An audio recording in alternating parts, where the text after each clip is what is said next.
All right, folks. My next guest is a true pioneer and hip hop legend. He's the man who invented the scratch and needle drop, and he helped lay the foundation of hip hop down. He was born in New York. He's a DJ, innovator, and educator. I wanted to welcome the one and only Grand Wizard Theodore. Hello, good evening, and thank you for your time. How are you?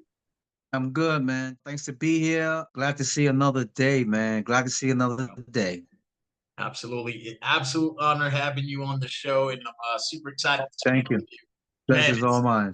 yeah, yeah, I mean, it's not how often do you get to actually speak with somebody who was there at the start of hip hop culture and as the movement was unfolding. And so that's kind of how I wanted to start this off was just to ask you what the scene in the Bronx was like in the mid to late 1970s. I mean, this was years before the actual term hip hop was coined. Do you mind sharing that experience? Yeah, absolutely. The Bronx, man, to me, it was really different, man. When my mom sent me to the store, I'm walking to the store and I'm seeing people on the corner harmonizing and doo-wopping and stuff like that. And then I walk by the park and might see people b-boying and stuff like that. And then, you got I go to the train station, I see the graffiti artists or murals that they painted and stuff like that. And it's like each block you walk through, you hear different music. You hear a little bit of salsa, you hear a little bit of Bob Marley, you hear a little bit of disco. And that's what I experienced, growing up in the Bronx. When I finally seen two turntables and a mixer from my brother Mean Gene and Grandmaster, that's when I finally realized that I was born into a culture, born into an art form that we now call hip hop. And I read the hip hop name, the actual name itself surfaced around 1978. I saw on one account that it was credited to Keith Cowboy Wiggins from the Grandmaster Flash and Furious Five crew. Do you remember? Because I mean, you started doing it before hip hop was even hip hop. Do you remember when the actual name surfaced? And you recall your thoughts on when you first heard it, how you felt? Well, when I first heard it, when I see Cowboy MCing and stuff like that, and Crazy. he's about to make, yeah, he's about to make a transition, from talking about one thing to talking about the other. He would either say, hip hop, or he would say dip dive socialize, or he'd tell everybody clap your hands and stomp your feet and stuff like that. And then he makes his transition. But when everybody finally realized the word and had to really stop and just like word was a friend of ours was getting ready to go to the army, Okay. and he came to the actual club to party because he was actually, I think he was leaving the next day to go to the army. So Cowboy was like, "Oh yeah, so and so he's going to the army. Y'all gonna be going hip hop, hip hop, hip hop," and it just stuck with everybody because you know Crazy. you see the army people or the Marines and they marching and they doing the cadence and stuff like that. Yeah. That was part of the cadence, hip hop. So like stuck with everybody after that day that he said it, and nobody else was saying it but him and Love Bug Starsky, you know? So it was like Love Bug Starsky was saying it and Keith Cowboy was saying it around the same time and stuff like that. Yeah. But when I first heard it from Keith Cowboy. Ah, okay. It God was bless it him. was more of a You and know? you mentioned that story that's great. It was more kind of a joke a little bit to the guy that was getting ready to take off to the army and then it stuck. And I'm sure at the time there were many who thought hip hop was a fad. And I know I've seen in past interviews that you've done, you mentioned that it really wasn't a thought in your head or you even cared because it was something that you were doing as normal life. Like you were just living it, enjoy it. Can you kind of expand on that thought? Yeah, hip hop was like it was a lifestyle for us, man. Yeah. Like I said earlier, you see the people in the corner harmonizing in the building and harmonizing in the stairwell, harmonizing in the park, and then we look at TV and we look at people like Pigmeat Marham, he was rhyming and stuff like that. Here comes the judge. Here comes the judge. Then you Oh, had Dolomite, he was rhyming. Red Fox was rhyming. You had a lot of comedians that was actually saying rhymes and stuff like that. And then you had people that were drawing a lot of murals. They were drawing all the cartoon characters that we used to watch on TV, like Casper the Friendly Ghost, Spider-Man, Superman, Felix the Cat. I'm telling my true age now. People's like, Felix the Cat. What's a Felix the Cat? I know Felix. Popeye and stuff like that. And they were actually drawing all of this stuff on the trains, you know? And when the trains go by, you can see all the characters that they were drawing on the trains, and it was so incredible to look at. And it's like it looks so real and stuff like that. And then you see the b-boys, everybody was b-boying all over the place, like Oh b-boying man. in the streets, b-boying in the hallways, b-boying in the schoolyard, b-boying in the schools, b-boying every single where. People were b-boying. It was a lifestyle for us. The b-boys b-boy to get all that energy out of whatever was happening in their life. It could be drugs, gangs, single parent homes. It could be anything. And then you had the graffiti artists that were painting murals. They wanted people to visualize what they were going through. You might see a mural that a graffiti artist paint, and it might be different colors. It might be some happy colors, then it might be red and black, and you don't know what the graffiti artist is going through. That was their way Right. of communicating. Then you had the MCs that's were, spitting out their words or their thoughts that they were having and stuff like that. Yeah. So it was just so cool that we all lived in a city here and everybody was a part of the elements, whether he was a B-boy, a MC, a DJ, everybody was part of the elements. Yeah, it's amazing that it was just all around you, and that's a great point too. That all the activities centered deep into your neighborhoods across the city, and that these were things that made you happy to help you cope with the troubles of everyday life. In some cases, man, great explanation. Thank you. Mm-hmm. Yeah, and here we are, decades later, where the culture is worldwide and $1 billion industry when we think about music, clothing, and accessories, and pretty much everything associated with it. How does it feel to know that you were at the forefront of making hip hop what it is today? It's got to be a trip. Oh man, it's surreal, man, to be able to go to any state in the United States and people know who you are, or travel around the world and people know who you are and stuff like that, because like I said earlier, this is our lifestyle, man. We get up in the morning and we do hip hop.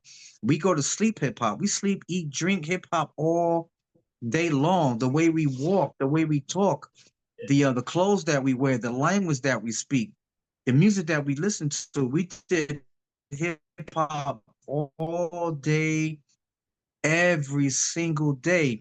And for me to see where it came from, in order to see where it is now, it's so surreal, man. It is so surreal.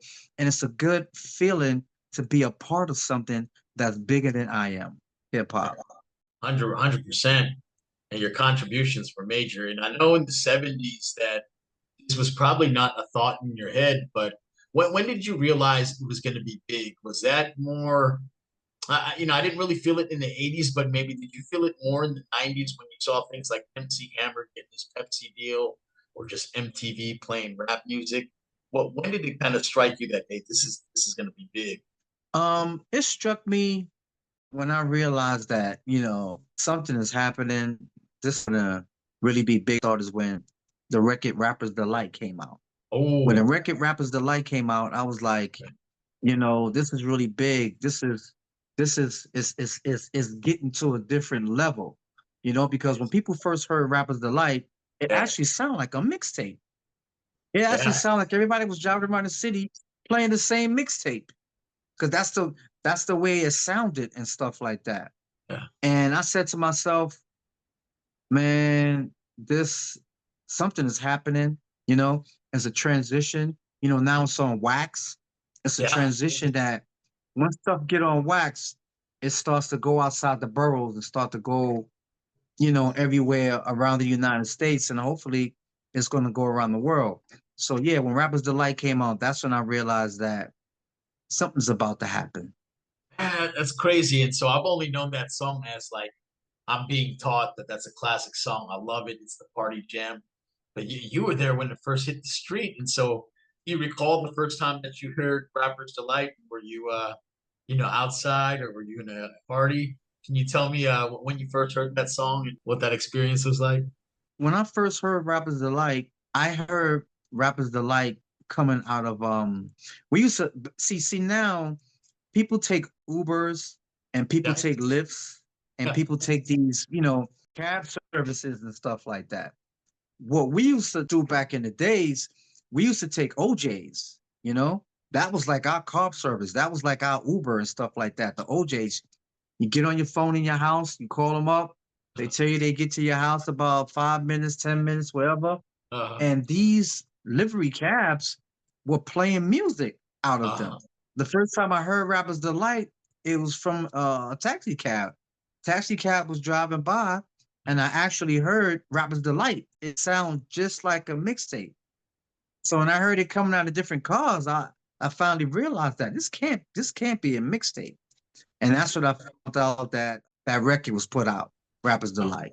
that's wild. And I remember my introduction to hip hop in the sixth grade and just kind of trying all the different elements out. And so I read that you actually didn't start In fifth grade. DJing at first. You were actually a b-boy first. And to me, that makes sense. I feel like any form of like hip hop dancing serves as a gateway into the culture. Can you tell me about your experience as a break dancer and how you made that transition to becoming a DJ?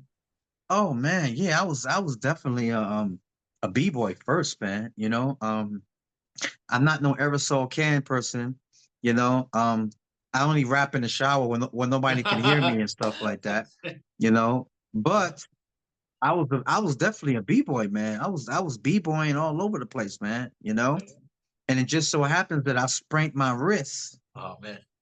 when I was a b-boy. So I had a cast on my hand for like 3 months. Oh damn. 3 months I had a cast on my hand. And it was just crazy, man, having a cast on my hand. And during the time that I had the cast on my hand, that was during the time that my brother and Grandmaster Flash were making their transitions, you Yeah. know. Flash had formed his own group, and my brother Mean Gene went to form the L Brothers, which was me, my brother Mean Gene, and my brother Cordio. And that's when we formed the L Brothers. I love it. Yeah, and so yeah, that's amazing that you just had your brother, Grandmaster Flash, and just you guys as L Brothers as a whole to be the training, learning ground to be the amazing DJs that you are. And so at that point, when you form a group, you got a name, but what's the origin of your name, Grand Wizard Theodore, and what's the significance of spelling the name with two Z's? My MCs, Kevin Care, Robbie Rob, Yep.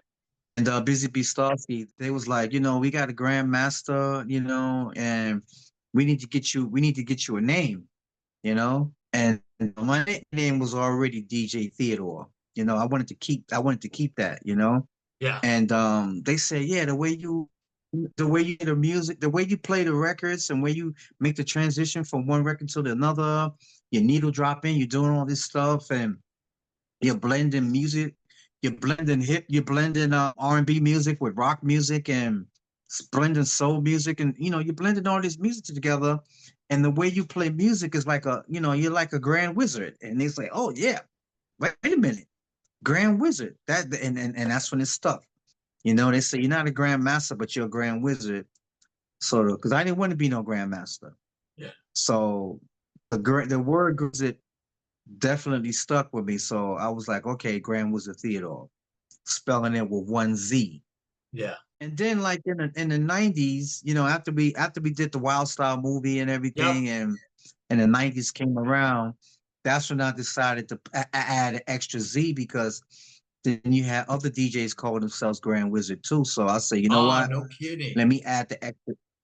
Yeah, so let me add the extra Z because, I've been, did the Wild Style movie, help with the soundtrack, scoring the movie and stuff like that, That's awesome. creating the scratch, creating the needle drop and stuff like that.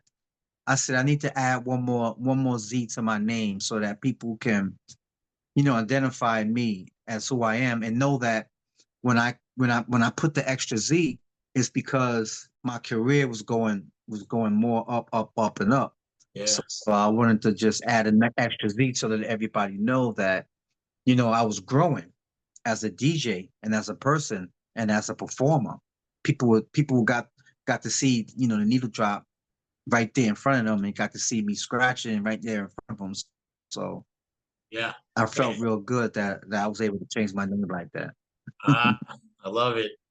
Yeah, and it's great too, is that I mean, even before you were a DJ, I read that your mom had a one of those old school coffins where the TV was in the middle and the record player was on the top, and you used to spin the 45s. And so, I mean, was she cool with you guys using the record player, or was she like, hey, be careful, or because I know you started probably like playing around doing some DJ stuff. Was she pretty cool about it?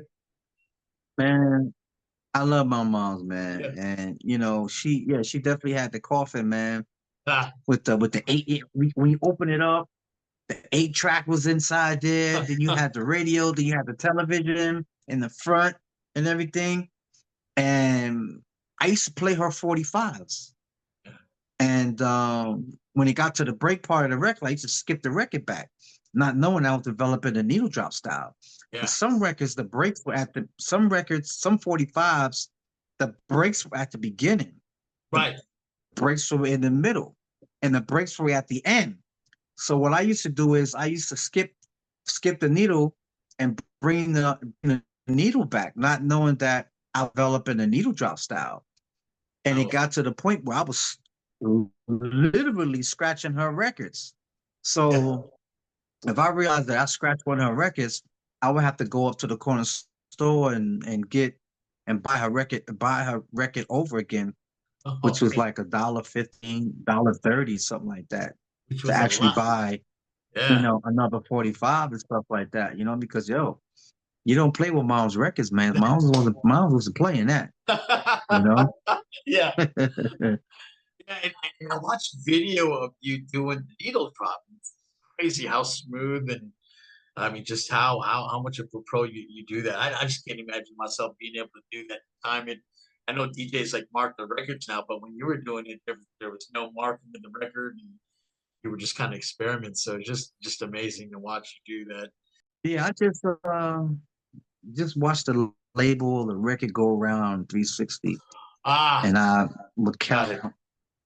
I would count, and so I really didn't mark the records; they were already marked for me. Yeah. Yeah, that's super advanced experimentation at the time. And you were just in junior high school when this was going on. This was 75. I read you were 12. And so now I want to talk about just the story of how you invented the scratch. I love the story behind it, but we'd love to hear straight from your mouth on how that came about. No, absolutely. In my last year junior high school, which was Morris High School, and 166th Street in Boston Road, and we lived on 168th Street in Boston Road.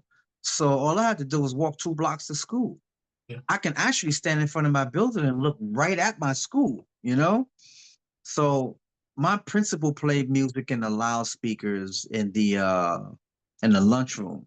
So when you go eat lunch in the lunchroom, the principal was actually playing music through the loudspeakers. That's cool. How? I do not know.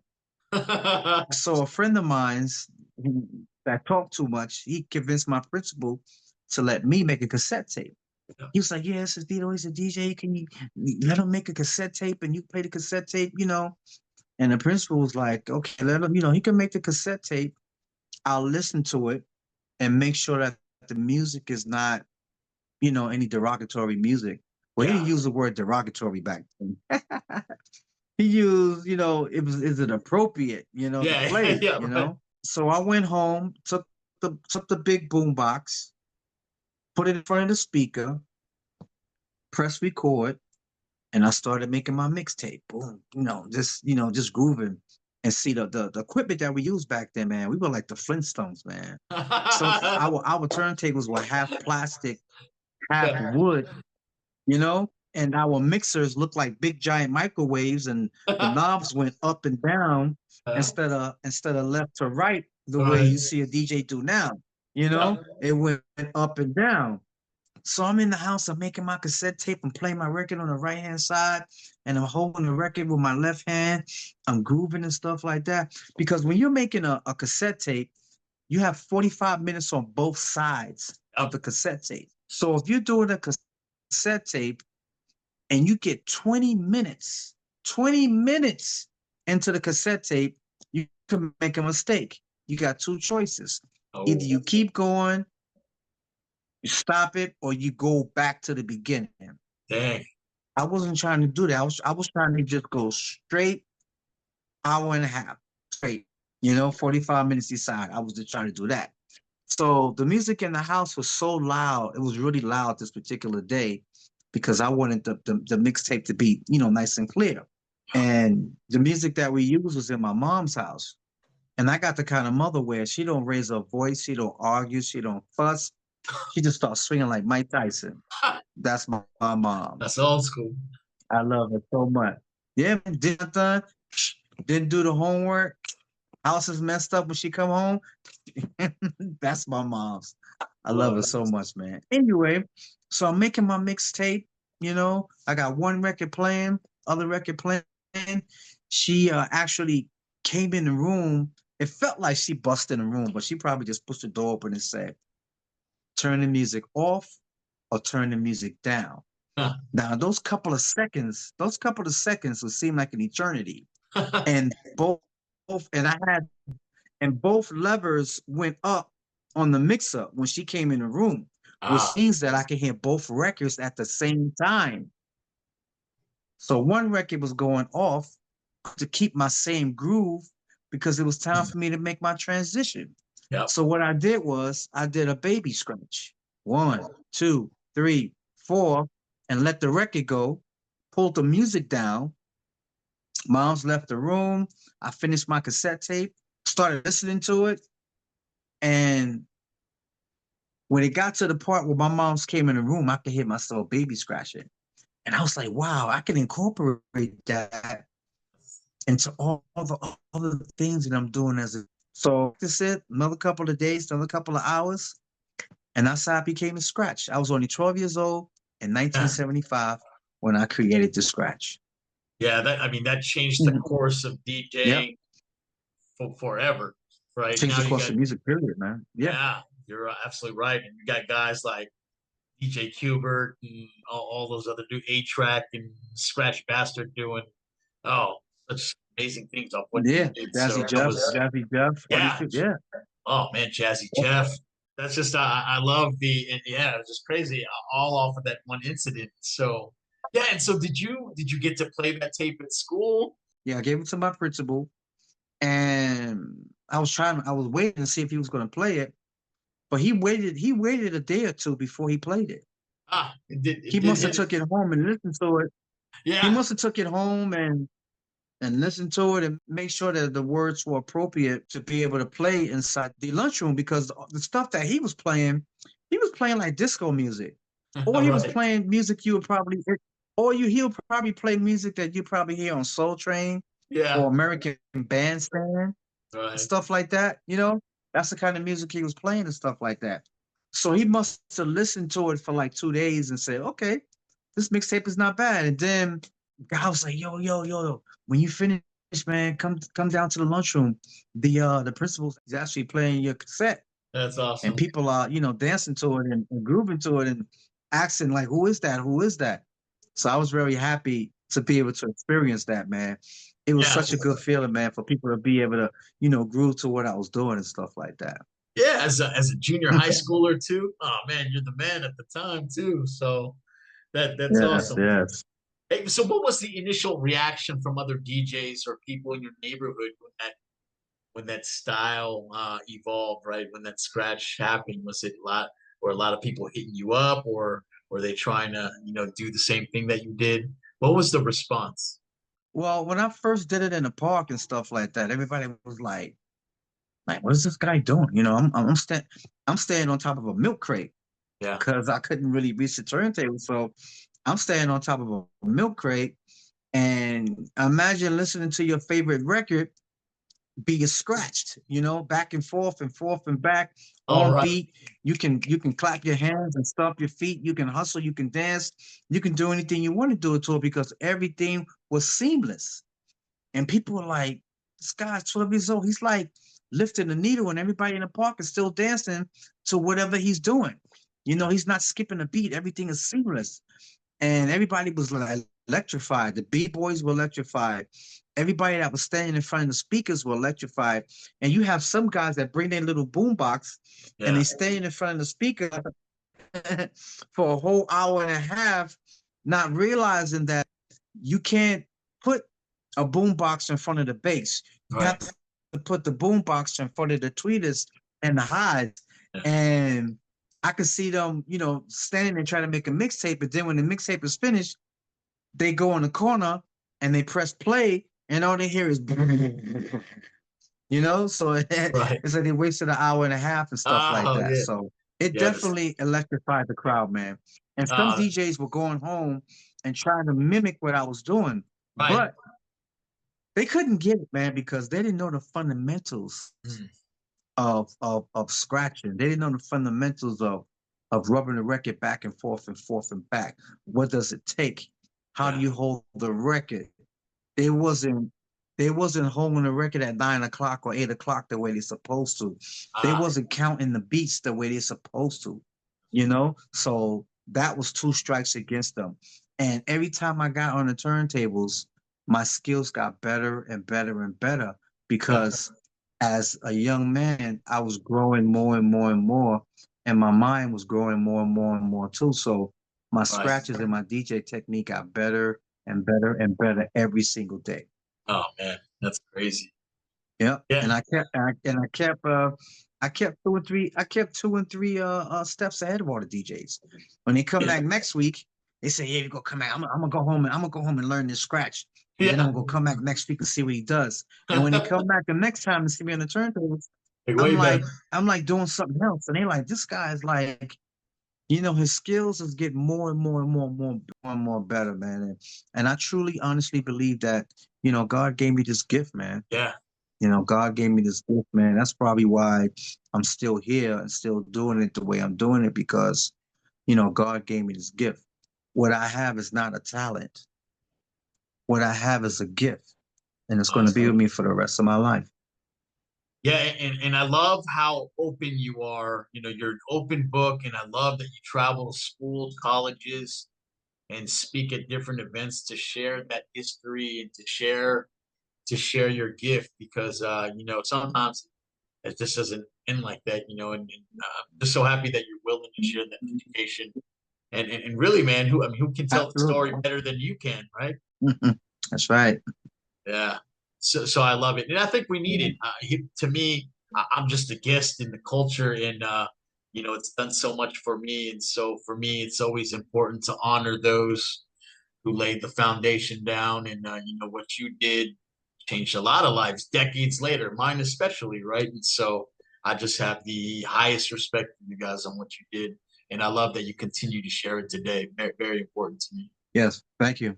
Yeah, absolutely. And I've seen in different interviews too, man. You fly to Japan, China, and just all different countries, and it's crazy lines and lines of people that want to take pictures with you, and it's got to be mind blowing, man. That's awesome, man. As well deserved too. Yeah. I mean, they're the ones that make me who I am. It's like no matter where you are in the world, man, like we all go through the same things, man. Yeah. Some people go through single parent homes, some people going through drugs, Mhm. some people going through things that, the government is not doing what they're supposed to do in the neighborhood Right. and stuff like that. Um, People want to let out that energy, Yeah. whether it be a B-boys letting out the energy and the frustration on the dance floor, whether it be the graffiti artists painting the murals so that people can get a glimpse inside their mind and what they thinking and stuff like that, and by them telling their story and stuff like that. And then you got the MCs that got all these words in they mind. Yeah. The DJ is the one that set the trend for hip hop. Period. Yeah. Without the DJ, it'll be no hip hop. Oh, I agree. And so you mentioned earlier, right, that you guys formed the L Brothers. And so how Yeah. many years in between before you became a part of Grand Wizzard Theodore and the Fantastic Romantic Five. Were those two groups happen at the same time, or when was Well, that transition? we had the L Brothers. When the L Brothers came out, the L Brothers, we were out for like I think we was out for like about a year and a half, almost two Okay. years. Yeah. And I went to school with Waterbed Kev, Yep. and him and his brother came to a block party and seeing me and the L Brothers, we were doing a block party. It was a packed house, and I'm just playing music and we just killing them, you know. Yeah. And they standing behind the ropes, looking at us like that. These three brothers, man, they like, you know, they got this big crowd here. They got this nice system. And then he was like, "Yo, can I get on the microphone?" He asked me, "Can you get on the mic?" I said, "You know what? Let me ask my brother and see if he, you know, my brother let you on the microphone." I said, "Yo, I want to put my friend on the microphone." He was I known him for a long time. We was basically in the third grade together. You know, he was like, no, no, I don't want nobody on the microphone.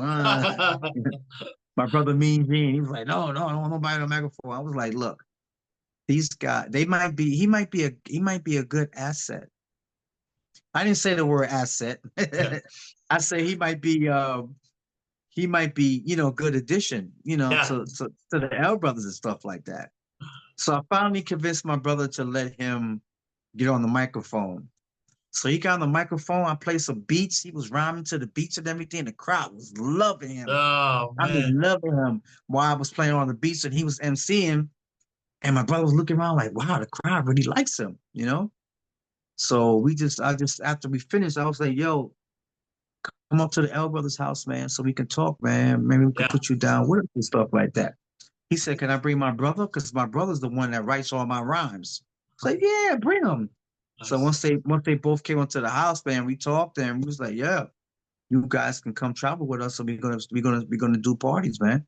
Oh, And that's dope. that's how we got Kevin and Robbie Rob down with us.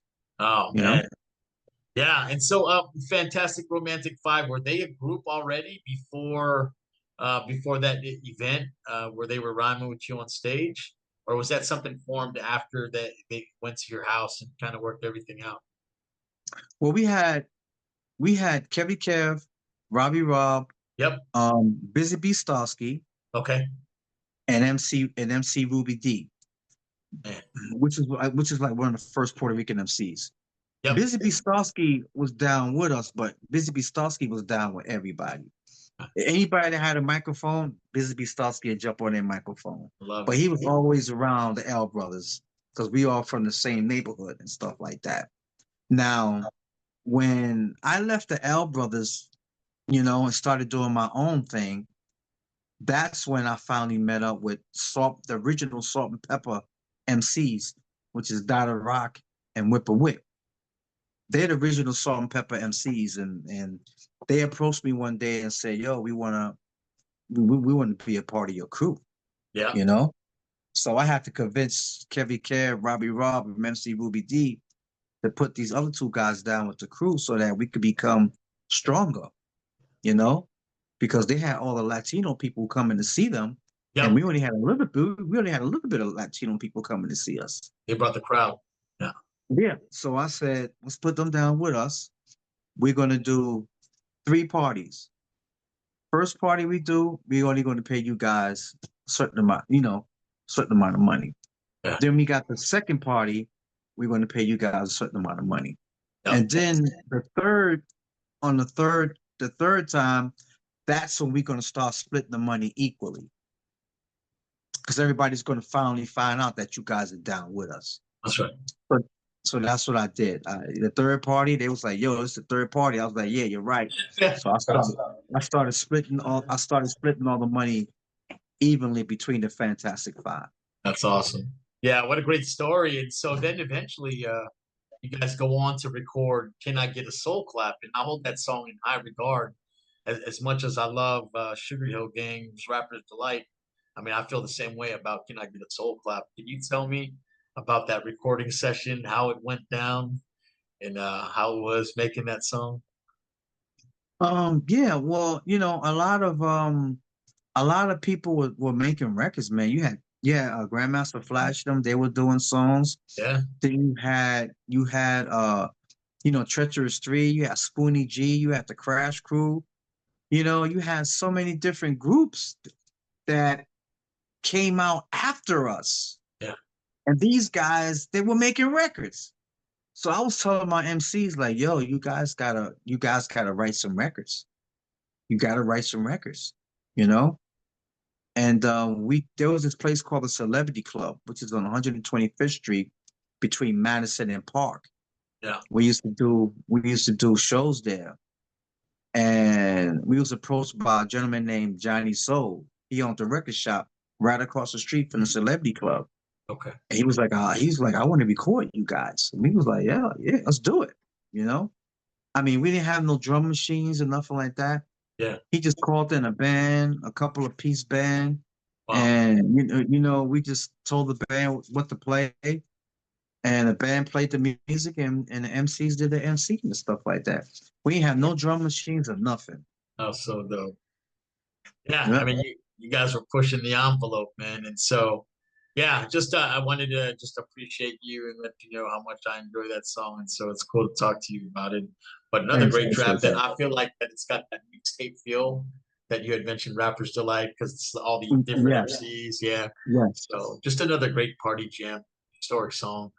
Yeah, do you think modern DJs are still pushing the boundaries the way the early pioneers like yourself did?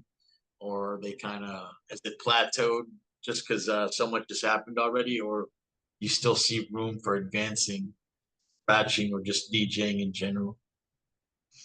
Yes and no.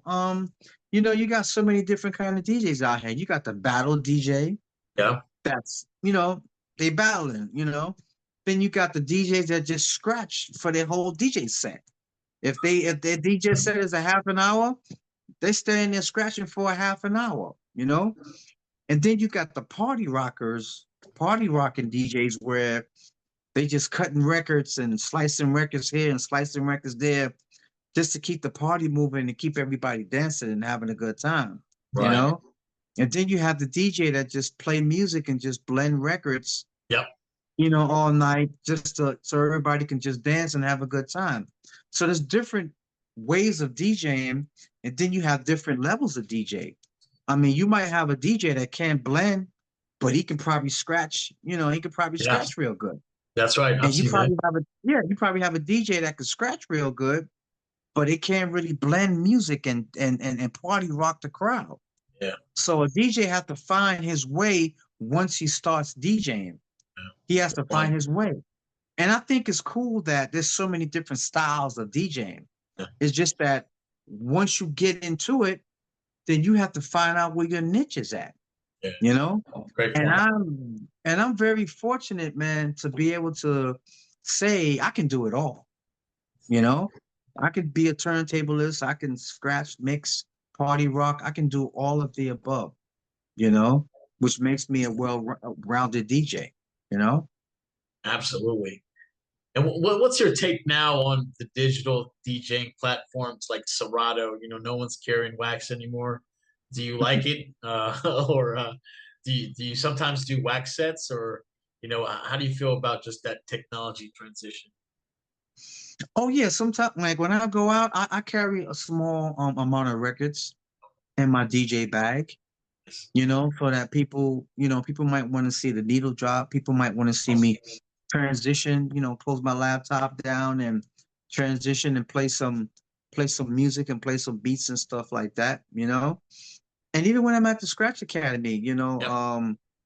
I teach all the people, period, how to scratch on vinyl, So awesome. and I tell them you have to learn on vinyl before you go on to Serato and all that other stuff and Yeah.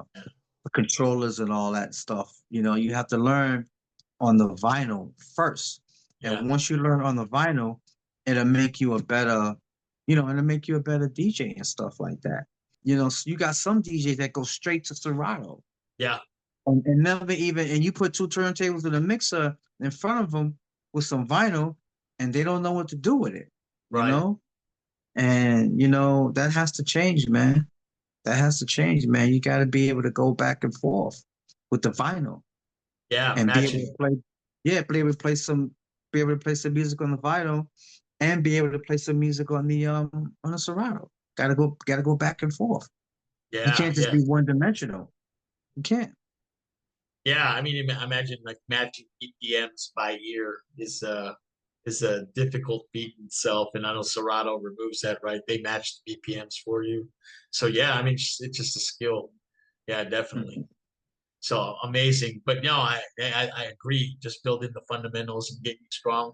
And you talked about the Scratch Academy. So that's awesome that you're still part of it. I know you developed the curriculum, and I know that the late and great Jam Master Jay had asked you to be a part of that. So rest in Yes. peace to Jay. God bless them, man. Without Yeah, Jam Master Jay, it would have been no DJ Scratch Academy without Jam yeah. Master Jay. And so how big is it now? Are there a lot of schools throughout the United States and so just I imagine it's grown since it started in early 2000s. Yeah, they have one in California.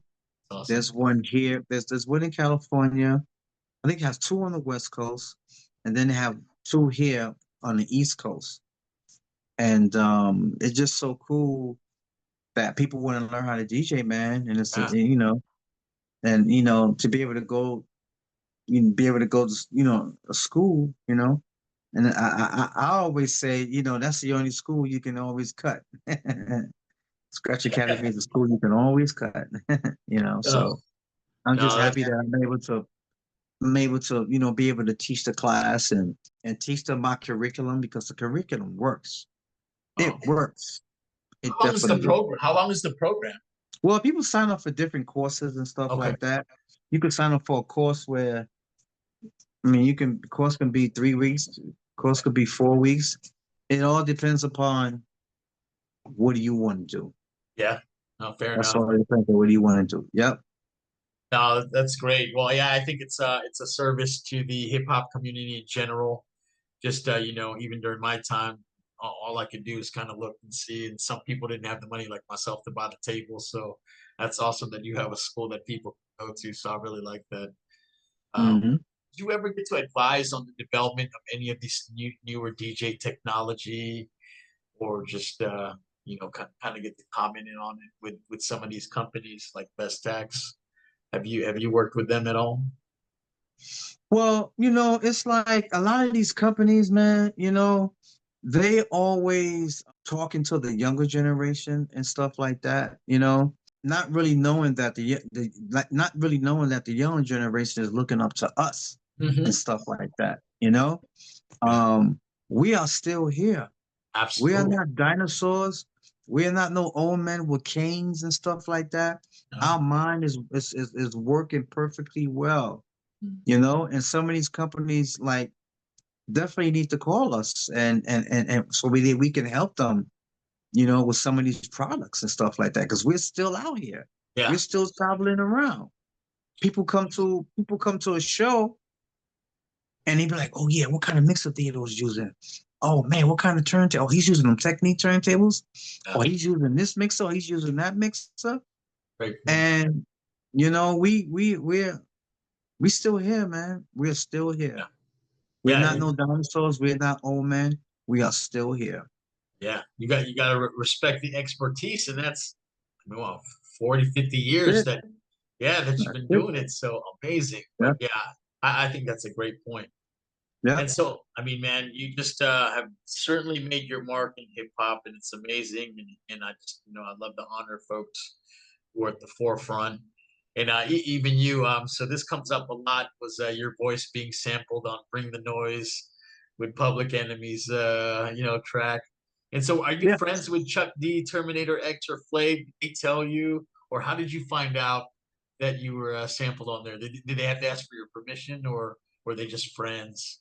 And Well, yeah. I'm definitely friends with Flavor Flav. I mean, Flavor okay. Flav used to live here in the Bronx. Yeah. When I first met Terminator X, man, he's a real cool people and stuff like that. Chuck D, him and Flavor Flav, and them, they used to run this roller skate ring in Queens. I think it's Amityville, Long Island, or Queens, something like that. They used to invite different MCs and DJs from different boroughs, Yeah. and that's how I met Chuck D. And before they even became Public Enemy, they was promoted. Crazy.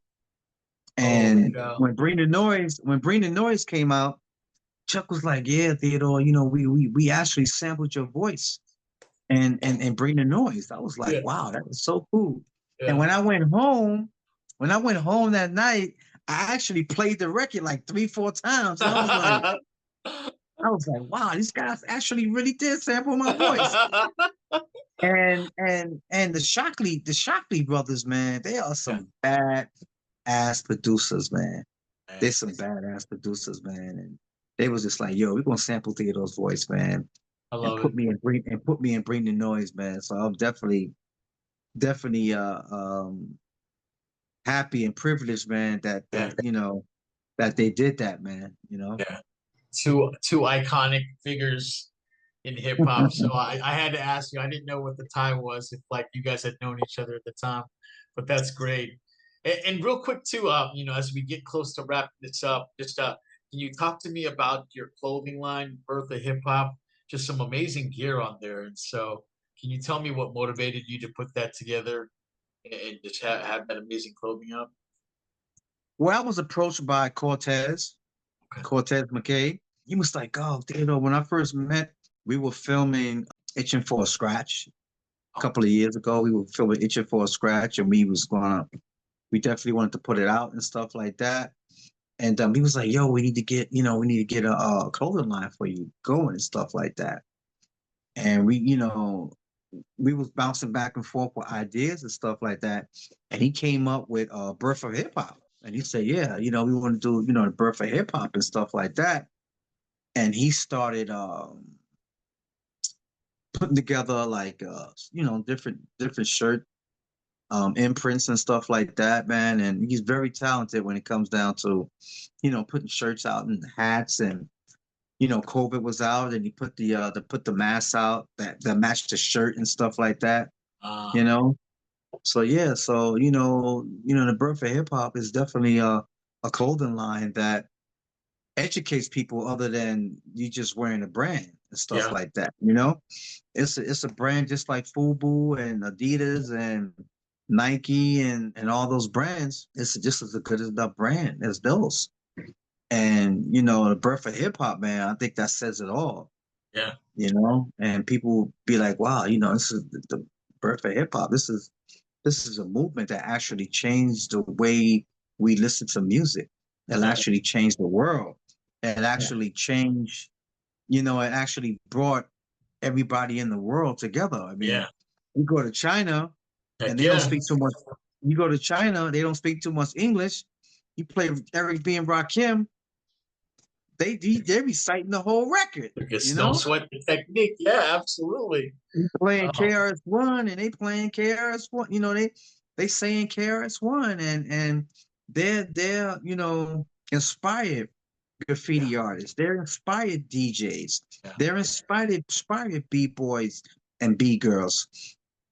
And let me tell you something. They have taken this culture, this art form, and took it to a level, man, that I never thought that it can reach. You know what I'm saying? Like when I see the B boys and the B girls, and I see the DJs and stuff like that, and I see them in the competitions and stuff like that, I'd be yeah. like, yo, The Red they Bull have battles. really taken this culture to the next level, man. Right, Salute, man. Salute Japan. Salute China, man. Salute to y'all, man. Because this is music for everyone. This culture yeah, is for everyone, man. I love it. It might have been born and created in New York City, but this culture is for everyone, man. And salute for you guys taking it to a different height, man. You know. I mean, amazing and well said. So with that, I just, I've got some fun questions I'd like to ask you at the end, but I do want to take a second again just to thank you for your contributions. You are an icon, a legend. Appreciate that, man. Everything you have done has changed the course of music and hip hop forever. And with that, we should be forever grateful and just continue to Hmm. honor your work. So thank you again for your time. But just with that, yeah, I wanted to close out with some fun, lighthearted questions to get off music for a second, and then I'll turn over to you for some final words. But my first question for you: if they did a movie about your life, what celebrity would you want to play you? That's a good one. Wow. What celebrity I would get to play me? Wow, that's incredible.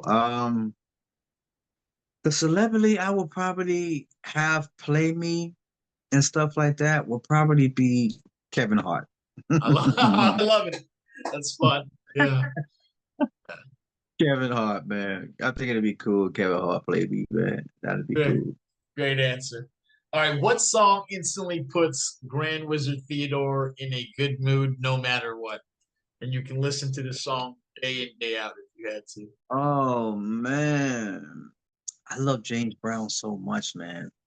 So the song will have to be Funky President, man. But I Ooh. listen to Funky President, man. Oh man. That song's just That's like cool. the energy, man. I definitely have to be Funky President, definitely. I love it. Great song. All right. What's Grand Wizard Theodore's palate like? What is your favorite food? My favorite food, I love steamed vegetables, man. Some Okay. steamed vegetables with some salmon and Uh, some jasmine rice, man. That's my go-to meal. I can eat that 7 days a week, man. ooh, You know, nice. because for me, I'm mostly fish, chicken, and salmon and shrimps, and Ah, just any steamed vegetable, man.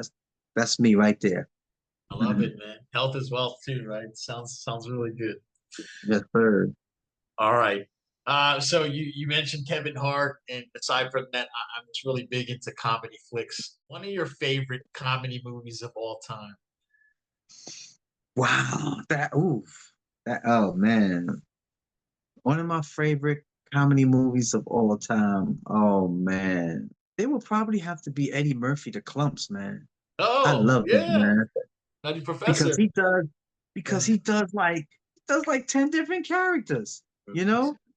Yeah. And I know Coming the to America, history. he did that too. Yeah, and when I was a little kid, I loved Jerry Lewis. And Oh, when I first seen Jerry Lewis do the Nutty Professor, it was so funny, man, the way he did it. yeah. And to see it brought back by Eddie Murphy, yeah, it would definitely have to be the Clumps, man, Eddie Murphy, man. And That I movie got is so funny, man, because him doing all the characters and it's funny, man. And then he had the scene where Eddie Murphy had the guy playing the piano. I forgot his name. Well, anyway, yeah. it's definitely the Clumps, man. Yeah, I got to go back. Definitely, It's been man. a minute since I've seen that movie. That was great, and the soundtrack was good. The movie soundtrack for that movie was Oh, outstanding. absolutely. Yeah, that was a good one. Absolutely. Yeah. Absolutely.